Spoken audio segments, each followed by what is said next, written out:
دوستو بگ سوچو میں خوش آمدید۔ دنیا عجائبات سے بھری پڑی ہے، ایک کو دیکھیں تو دوسرا بھول جاتا ہے۔ یہ عجوبے یقیناً اہم ہیں، لیکن قدیم شہروں کی تاریخ بھی سننے سے تعلق رکھتی ہے۔ دنیا کی کئی تہذیبیں تو وقت گزرنے کے ساتھ ساتھ صفحہ ہستی سے مٹ گئیں، لیکن قدیم تہذیبوں کا پتہ دینے والے چند شہر ایسے بھی ہیں جو ہزاروں سالوں سے یوں ہی آباد چلے آ رہے ہیں۔ آئیے دوستو، آپ کو چند ان شہروں کی ہی سیر کراتے ہیں۔ تو سب سے پہلے آپ کو لیے چلتے ہیں ملک شام کے شہر دمشق میں۔ تو جناب، اس شہر کی تاریخ سینکڑوں نہیں بلکہ ہزاروں سال پرانی ہے۔ اسے دنیا کا قدیم ترین آباد شہر قرار دیا جائے تو بالکل بھی غلط نہیں ہوگا، کیونکہ یہ شہر آج سے کم و بیش 11,000 سال پہلے سے آباد ہے۔ دمشق کو عرب ثقافت کا دارالحکومت بھی کہا جاتا ہے۔ اس شہر نے کئی تہذیبوں کو بنتے اور بگڑتے اور ختم ہوتے دیکھا۔ دمشق کو مختلف قومیتوں کے جنگجوؤں نے فتح کیا اور اسے اپنا پایا تخت بھی بنایا۔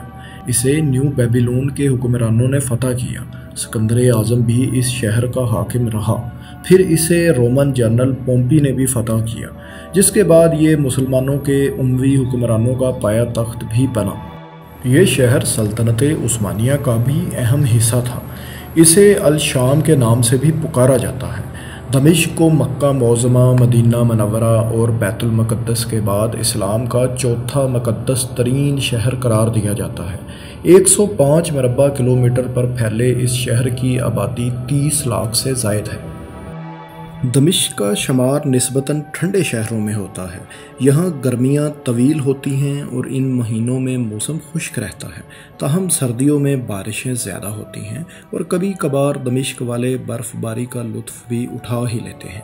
دمشق کا قدیم شہر 7 دروازوں پر مشتمل تھا۔ دمشق شہر کی اہم عمارتوں میں نبی حابیل مسجد، مسجد بنو امیہ، سیدہ رقیہ بنت حسین ابن علی مسجد، مقبرہ سید زینب بنت حسین ابن علی اور مقبرہ صلاح الدین ایوبی شامل ہیں۔ Chapel of saint Paul, house of saint Ananias, cathedral of دمشق اور کیتھیڈرل آف ڈورمیشن بھی اہم عمارتیں ہیں۔ یہاں کے کافی ہاؤسز بہت مشہور ہیں، جبکہ لوگوں کو حقہ یا شیشہ پینے کا بھی بہت شوق ہے۔ اب بات کرتے ہیں دنیا کے دوسرے قدیم ترین شہر جیریکو یا اریحا کی۔ وادی اردن میں موجود فلسطین کے اس چھوٹے سے شہر کے آباد ہونے کی تاریخ کم و بیش 10 سے 11,000 سال پرانی ہے۔ یہ شہر کئی بار آباد ہوا اور کئی بار تباہ کر دیا گیا۔ ماہرین آثار قدیمہ کا خیال ہے کہ اس شہر کو کم و بیش 20 بار بسایا گیا ہے۔ یہاں مختلف مقامات پر پرانے شہر کے آثار ملے ہیں، جن پر آج تک تحقیق جاری ہے۔ اس شہر پر رومیوں، بازنطینیوں اور صلیبیوں نے بھی حکومت کی۔ جیریکو کا نام اریحا مسلمانوں نے رکھا۔ یہ حضرت عمر فاروق رضی اللہ تعالیٰ عنہ کے دور میں فتح ہوا۔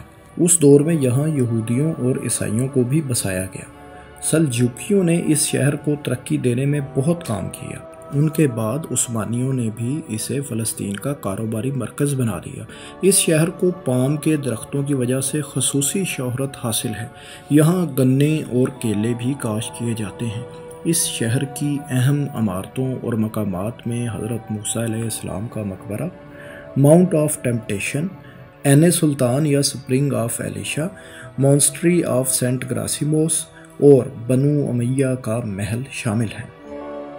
اب بات کرتے ہیں شام کے ایک اور قدیم شہر الیپو یعنی حلب کی، جو دمشق کے بعد شام کا دوسرا بڑا شہر بھی ہے۔ 2011 میں جنگ شروع ہونے سے پہلے اس ملک کا سب سے بڑا شہر ہونے کا درجہ بھی اسی کو حاصل تھا۔ اس جنگ کے بعد اس کی آبادی 46 لاکھ افراد سے کم ہو کر محض 21 لاکھ رہ گئی۔ حلب تقریباً 8,000 سال سے یوں ہی آباد چلا آ رہا ہے۔ اسے قدیم دور سے ہی اہم تجارتی مرکز کا درجہ حاصل رہا ہے۔ ایک عرصے تک حلب شامی ریجن کا سب سے بڑا شہر رہا، حتیٰ کہ سلطنت عثمانیہ میں یہ استنبول اور قاہرہ کے بعد تیسرا بڑا شہر تھا۔ دمشق کی طرح اس شہر نے بھی اب تک کئی تہذیبوں کے عروج و زوال کو دیکھا ہے۔ سکندر اعظم نے اس شہر کو 333 قبل مسیح یعنی 333 BC میں فتح کیا تھا۔ رومی اور بازنطینی بھی بعد میں اس شہر کے حکمران رہے۔ 1183 میں سلطان صلاح الدین ایوبی نے اس شہر کو فتح کر لیا اور اس کو خوب ترقی دی۔ 1260 میں ہلاکو خان اور 1401 میں امیر تیمور نے حلب پر قبضہ کیا۔ حلب کا موسم دمشق سے ملتا جلتا ہے۔ جہاں گرمیاں خشک اور گرم ہوتی ہیں تو سردیوں میں ایک دو بار برف باری بھی ہو جاتی ہے، یعنی سیاحوں کے لیے یہاں موسم کے مزے لینے کا موقع بھی موجود ہے۔ یہاں پستے اور زیتون کی وسیع پیمانے پر کاشت ہوتی ہے۔ خشک میوہ جات یہاں کے لوگوں کا ذریعہ معاش بھی ہیں۔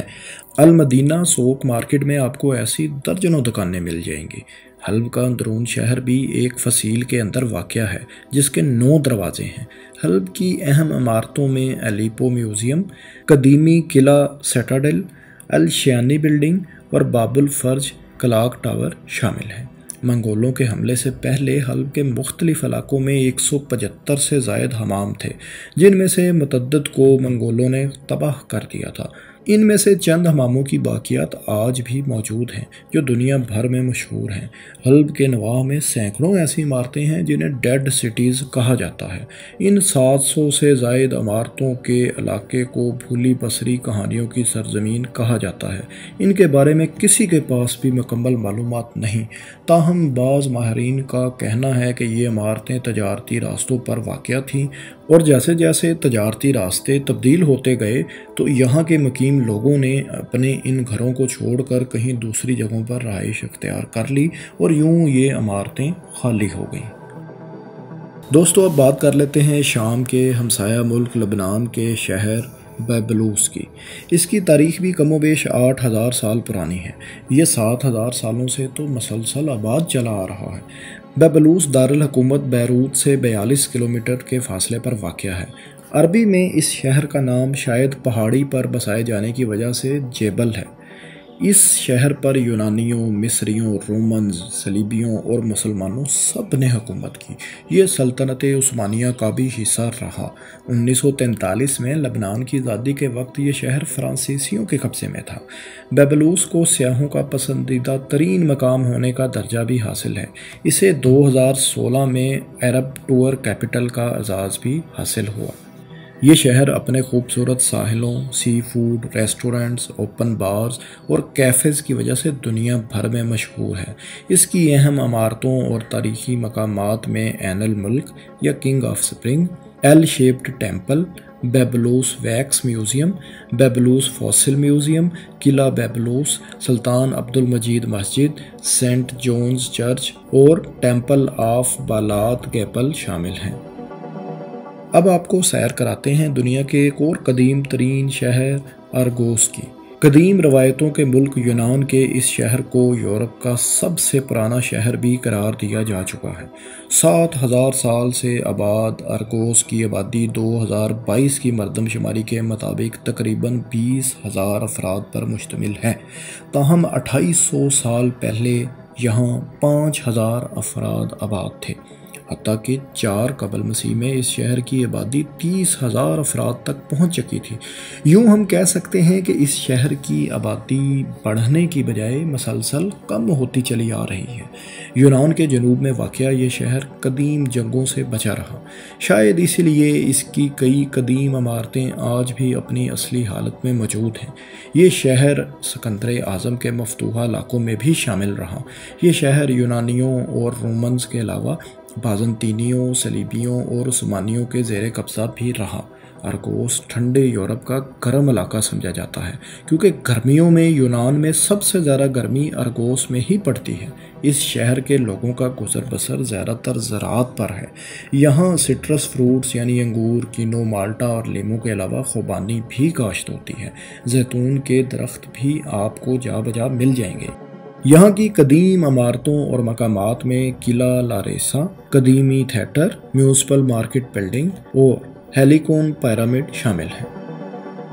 یونان کا ہی ایک اور شہر اور دارالحکومت ایتھنز بھی اپنے اندر بہت پرانی تاریخ کو سموئے ہوئے ہے۔ یہ شہر بھی کم و بیش 7000 سال سے آباد ہے، تاہم اس پر انسانی آبادی کی موجودگی کے آثار 11000 سال پرانے ہیں۔ اس شہر کو مغربی تہذیبوں کی جائے پیدائش، علم و حکمت کا گہوارہ اور فلاسفی کا گھر کہا جاتا ہے۔ یہ بستی سقراط، افلاطون اور ارسطو سے بھی پہلے سے آباد ہے۔ ایتھنز کو مختلف پہاڑیوں کے ارد گرد تعمیر کیا گیا۔ ایتھنز میں گرمیاں گرم اور خشک ہوتی ہیں، تاہم سردیوں میں پہاڑیوں کی وجہ سے یہاں نہ صرف زیادہ بارش ہوتی ہے بلکہ جنوری اور فروری میں اچھی خاصی برف باری بھی ہو جاتی ہے۔ سیاحت کا کوئی ایک بھی شوقین ایسا نہیں ہوگا جس نے زندگی میں کم از کم ایک بار اس شہر کو دیکھنے کی خواہش نہ کی ہو۔ ایتھنز کی سب سے خاص بات اس کے میوزیم ہیں، جہاں پڑے مجسمے اور نادر ترین نسخے تاریخ کے اتار چڑھاؤ کے عکاس ہیں۔ ان عجائب گھروں میں national archaeological museum, Benaki museum, new Acropolis museum, Jewish museum اور کیرامیوکوس آرکیالوجیکل میوزیم شامل ہیں۔ ایتھنز کو کھیلوں کے ایونٹس کے حوالے سے بھی خاص مقام حاصل ہے۔ یہاں 1896 اور 2004 میں 2 بار اولمپکس گیمز کا انعقاد ہو چکا ہے۔ دوستو، اب بات کرتے ہیں ایشیائی ملک ایران کی، جو پاکستان کا ہمسایہ ہے۔ اس قدیم روایات کے حامل ملک کے مشرق میں 6500 سال پرانا شہر سوسا یا شوش موجود ہے۔ کچھ تاریخی حوالوں سے یہ کہا جاتا ہے کہ اس شہر کا نام حضرت نوح علیہ السلام کے پوتے سوسان کے نام پر رکھا گیا۔ کہا جاتا ہے کہ اسیرین قبیلے کے جنگجوؤں نے اس شہر کو مکمل طور پر تباہ کر دیا تھا، لیکن اسے چند برسوں میں ہی دوبارہ تعمیر کر لیا گیا اور سلطنت فارس میں اس نے خوب عروج پایا۔ اسکندر اعظم نے اپنی پسندیدہ ترین بیوی اسٹیٹٹریا سے 324 قبل مسیح میں شادی بھی اسی شہر میں کی تھی۔ اس شہر کو مسلمانوں نے صحابی رسول حضرت ابو موسیٰ اشعری رضی اللہ تعالیٰ عنہ کی قیادت میں فتح کیا تھا۔ یہاں پر اللہ کے نبی حضرت دانیال علیہ السلام کا مقبرہ بھی ہے۔ اس چھوٹے سے شہر نے بڑی تاریخ کو اپنے اندر سمو رکھا ہے، جس کا اظہار یہاں جا مجا موجود کھنڈرات سے بھی ہوتا ہے۔ ایران کا ہمسایہ ملک عراق نہ صرف پیغمبروں کی سرزمین ہے بلکہ قدیم تہذیبوں کا گہوارہ بھی ہے۔ اس کا ایک شہر اربل یا اربیلا بھی ہزاروں سال سے آباد چلا آ رہا ہے۔ اس شہر میں 30 لاکھ کے قریب افراد رہائش پذیر ہیں۔ یہ کردستان ریجن کا سب سے زیادہ آبادی والا شہر ہے۔ 6000 سال پرانے اس شہر پر رومیوں، یونانیوں، فارسیوں، منگولوں اور ترک عثمانیوں نے اپنے اپنے دور میں حکومت کی ہے۔ اس کا قلعہ اربیل، جسے قلعہ ہیولر بھی کہا جاتا ہے، تقریباً 4000 سال پہلے تعمیر کیا گیا تھا۔ آج یہ شہر قدیم اور جدید عمارتوں کا حسین امتزاج ہے۔ یہاں گرمیاں طویل اور خشک ہوتی ہیں، جبکہ سردیوں میں بھی موسم زیادہ تر معتدل ہی رہتا ہے۔ یہاں کی اہم عمارتوں میں کیسری بازار، مظفریہ مینار، اربیل میوزیم اور کرد ٹیکسٹائل میوزیم شامل ہیں۔